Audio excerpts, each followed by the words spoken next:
All right, welcome in, guys. Farzi Masugian here with you on this episode of the Chiefs Zone podcast. It is breaking news, emergency podcast, as the breaking news is coming. A lot of breaking news this week for the Kansas City Chiefs. This one not as good as the other bit of news we've had earlier this week. This one definitely on the negative side of things, as this was unexpected too. A big surprise. We have received a really big update on the Rashee Rice front, as the Dallas judge has came up with a sentencing.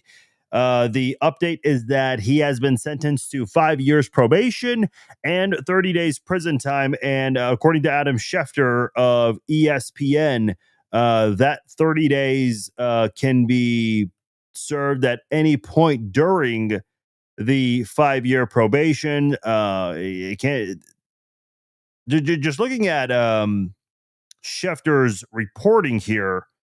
Schefter did say that, if I can pull that up, just lost it a moment ago. He is expected to be suspended at some point. I did add that Rashee Rice also received deferred adjunction, and if he completes his probation successfully, the case will be dismissed. Yeah, a lot of people are kind of confused by the updates here, wondering where was the case details. Listen, I'm not a legal expert, so I can't tell you that. What I do know is this: Rashee Rice, he lawyered up with one of the best attorneys in the state of Texas. So there were certainly some things that they were able to keep behind closed doors. Some of the details that are coming out about this, let's see. The NFL PR, they released a statement saying, "We have been closely monitoring all developments in the matter, which remains under review." Rashee Rice put out a statement basically acknowledging what he had done, and urges people to mind the speed limit, drive safe, and drive smart. Also apologizes for physical damages to anyone, any property, as well as any harm caused to innocent drivers and their families. Jesse Newell is reporting that court records showed that Rashee Rice settled yesterday in one of his civil cases, agreeing to pay just north of $1 million in fees to settle, which includes pre-judgment interest and attorney fees. If the full amount is not paid, interest will be added on until the full payment has been given. So there's that. Fox 4 in Dallas, not Fox 4 in Kansas City, to be clear, Fox 4 in Dallas is reporting that in addition to the criminal charges resolved against Rashee Rice, he has paid restitution to the victims. Deal also concludes all 6 civil lawsuits filed against Rice. So that was kind of the surprising part. We were told that this was go into January, and then again in the spring, March or April. I don't remember the exact date, but instead it sounds like he took a plea deal, and there's been a settlement here. Yeah, a lot of questions about the legal matter, like where were all of these case details? But it seems like the legal matter has come to a conclusion. Rice just has to do some things such as restitution and all of those things. Obviously, the 30 days prison time. I mean, I would imagine the 30 days prison time, he'll serve that in February, sometime after the Super Bowl, because that's when players are on their own up until not OTAs, but the off-season workouts, whatever they call them. They have a different name for all of these things, the off-season practices. But it'll be sometime between that and OTAs. No question about it.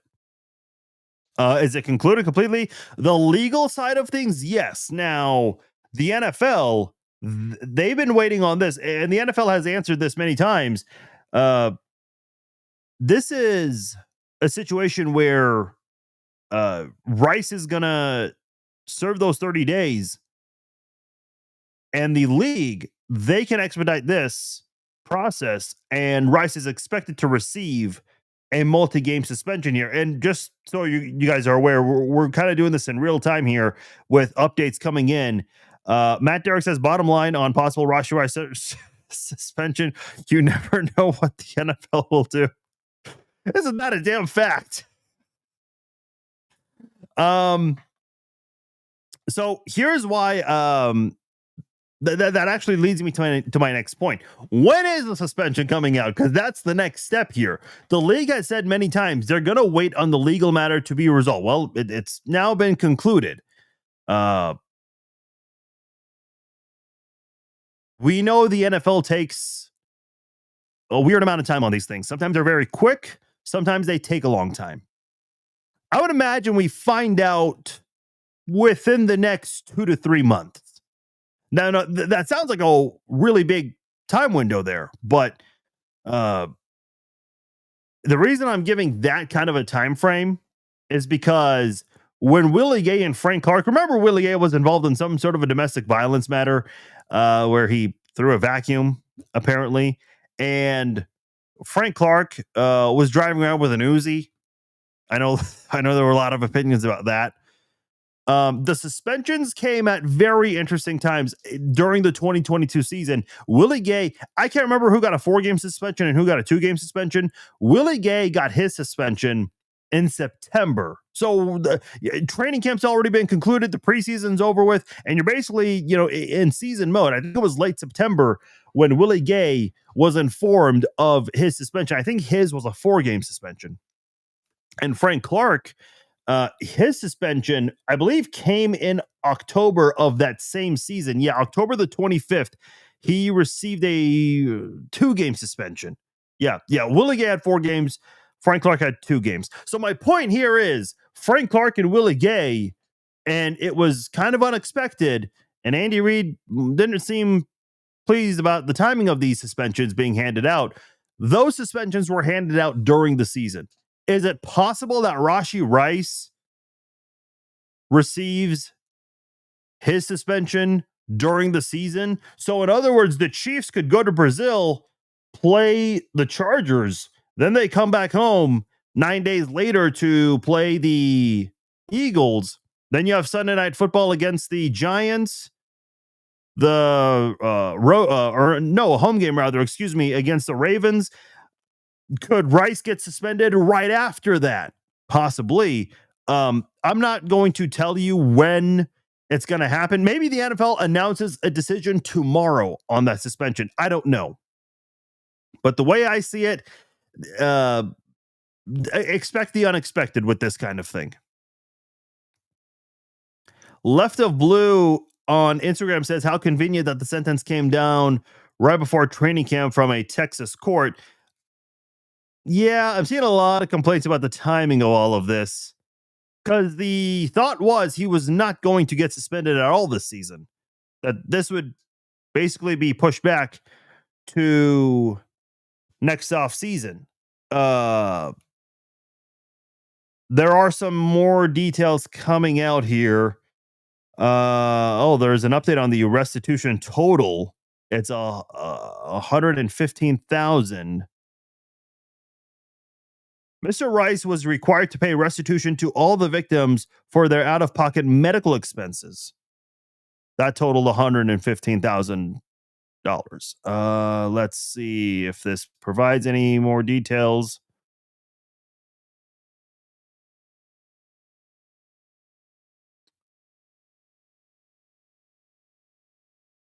Yeah, not a whole lot of information coming from the Dallas Court District Attorney's Office. They're basically saying, they're basically repeating some of the details that have already been out there. And obviously they were trying to hurry up on this release because of the publicity of it, essentially. Yeah, I don't know if it's going to be an easy suspension, but he's going to get suspended for sure. Just the timing of it, we don't know exactly when. Here's what I will say, and I said this last year, not knowing we were going to get all of these weird twists and turns and 180s with this case here. Him being what he did was wrong. And I've said this many times on the podcast, I have very, very little tolerance. Oh, really no tolerance for people who get behind the wheel and act like a knucklehead. I mean, let's be completely honest about this. I was very critical of this the day the video came out. And we did a podcast on that same day, last March. So what he did, certainly, hopefully there's a learning lesson, and he has to suffer the consequences for it. I've said that for a very long time. Now, from a football standpoint, Rashee Rice starting the season with a suspension, not the worst thing in the world. Now, you definitely need him for the Chargers game, given it's a neutral site game, and the Chargers, a team that made the playoffs last year, a team that's expected to be competitive. You have the Eagles right after that, a Super Bowl rematch. Look, there's never a good time to serve a suspension. But I will say, from a football standpoint, and considering Rice is coming off an injury, I think it's better that he just starts the season with a 2 to 4 game suspension. And I said this last year as the season was going on, because we knew Rice was not coming back for the Super Bowl, even if the Chiefs had made it to that point, which they did. But Rice, at the end of the day, is coming off that knee injury. It's not an ACL tear per se, but a little bit of extra time wouldn't really hurt. I mean, don't get me wrong. He's going to be a full go in training camp and in the preseason. And no, these suspensions cannot be served in the preseason. I'm already seeing that on social media. But I will say this. You start that season off with a 2 to 4 game suspension. Okay, get a little bit of time to heal, recover, rest, whatever it is. Obviously, he'll be training, staying in shape if he's away from the team facilities. If at any point you take that time to recover from that injury, not that, don't get me wrong, he's a full go, but like I said, a little bit more extra rest would not hurt. Then he comes back, let's just say week 5. Let's call it a 4-game suspension. He comes back in week 5, and I believe that is the Jacksonville Jaguars game. You can come back for that game, fresh, ready to go, and you give this offense a nice little boost. Hopefully, Xavier Worthy and Hollywood Brown stay healthy, because we've yet to see those 3 guys play together. Just one freaking snap. But if Rice and Worthy are healthy, if Kelsey's doing okay, if the Chiefs can avoid the injury bug like they did last year, they would get a massive boost from Rashee Rice, either early to the middle of the season. That would be pretty significant for Kansas City's offense here. Again, not excusing what he did. Certainly don't want to sugarcoat any of that, but there's a legal side of things, and you guys have heard me many times for more than a year criticizing the incident. But at the end of the day, there's always a football component to all of this. And I think there is a benefit to serving that suspension to start off the season. Just a little more rest time for him as he's recovering from that injury. I mean, yes, he suffered that injury, late September, early October. I don't remember exactly the date of that game, but it was a week 4 game against the Chargers. So take that suspension early if the league hands it out soon, and he will come back after those 2, 3, 4, 5 games, whatever it ends up being, and he'll give the offense a nice boost middle of the season. That certainly can't help. That can't hurt. Again, football standpoint. But we don't know what the NFL is going to do. The NFL's always been weird with the timing of their suspensions. I remember Sean Smith, who was a good underrated quarterback for the Chiefs several years ago. He had the DUI incident where he ran over a light pole downtown, and he ended up getting a 3-game suspension. Normally, DUIs end up being a 2-game suspension, but it was a 3rd because of the light pole he ran over. He had to wait more than a year before he received that suspension.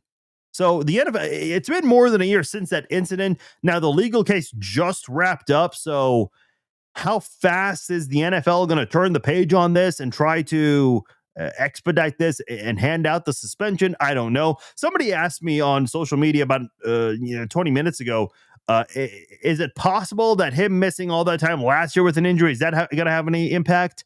I doubt it. I mean, the league's not going to say, "Oh, well, you missed, uh,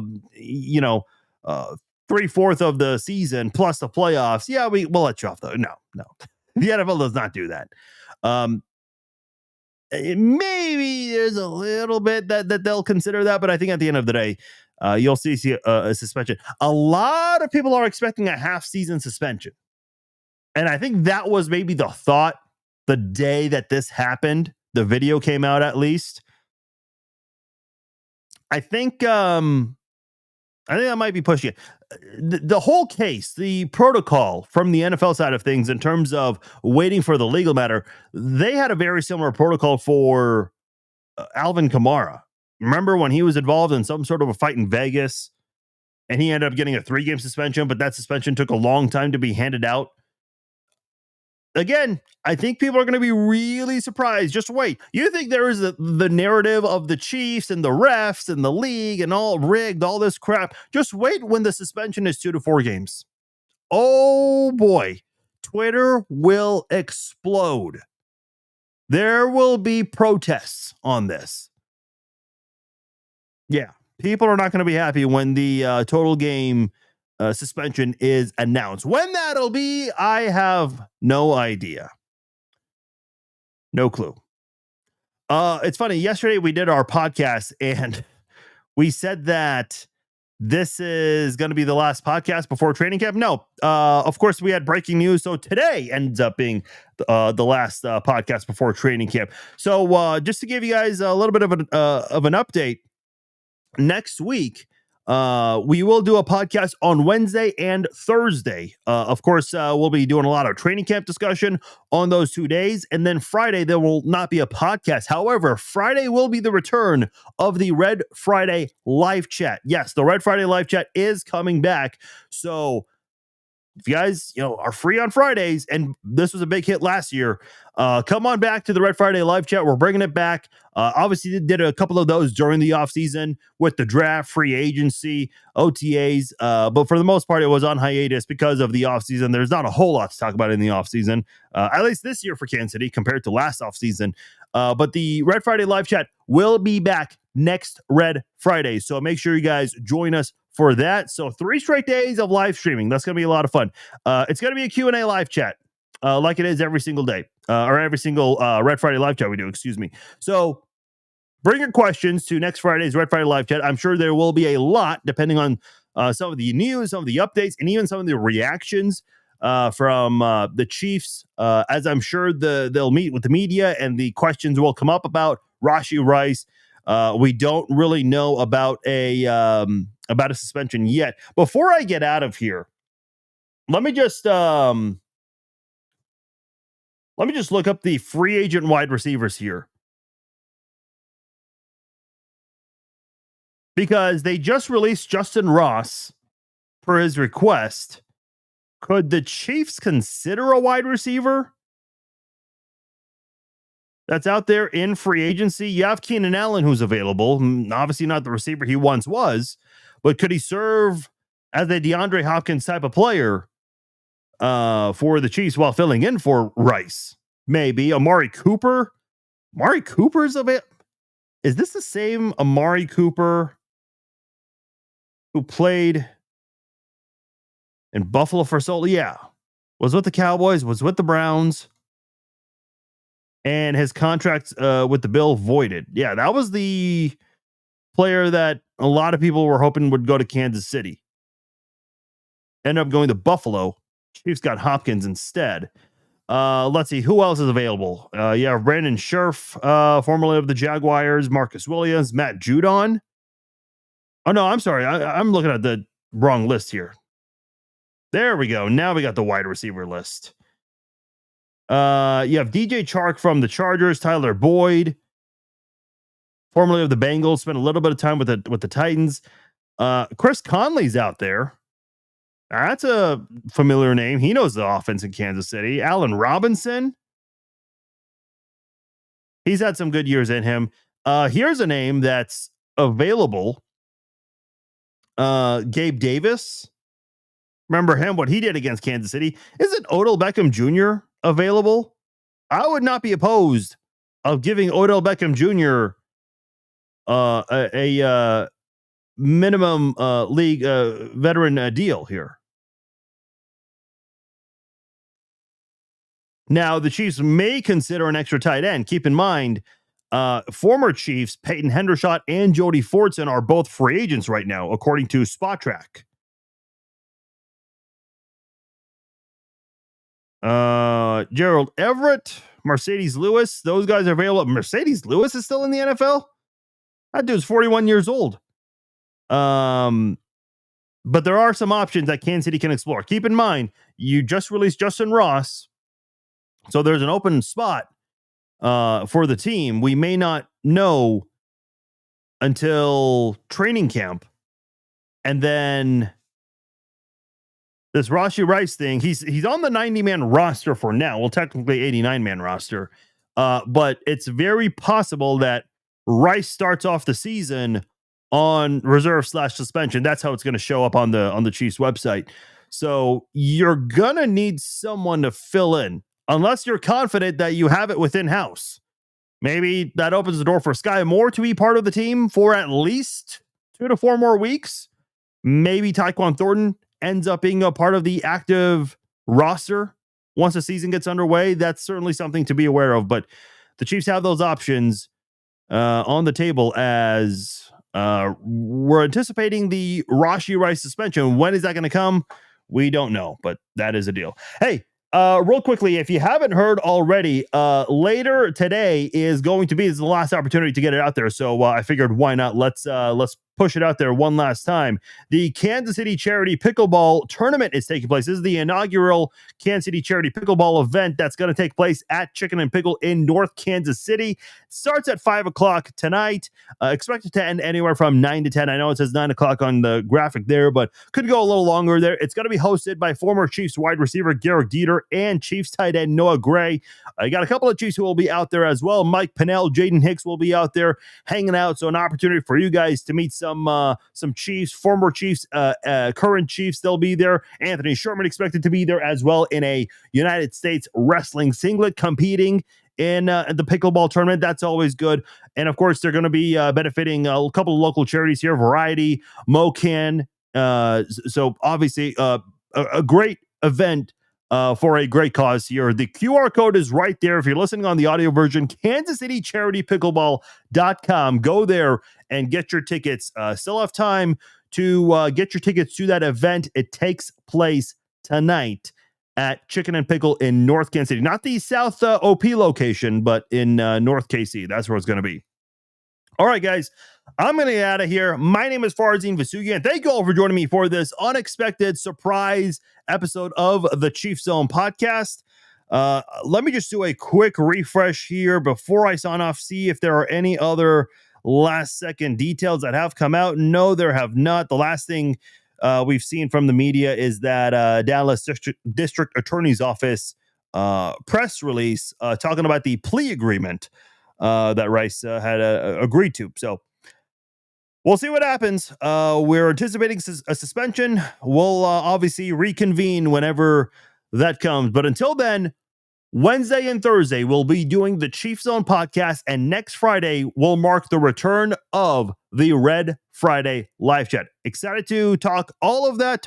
Probably reacting more to Rashee Rice and the release of Justin Ross, as well as the signing of Trey Smith, the extension of Trey Smith, and also lots of training camp talk in between. I'm Farzin Vasugian. I'm out. Enjoy the rest of your Thursday. Take care.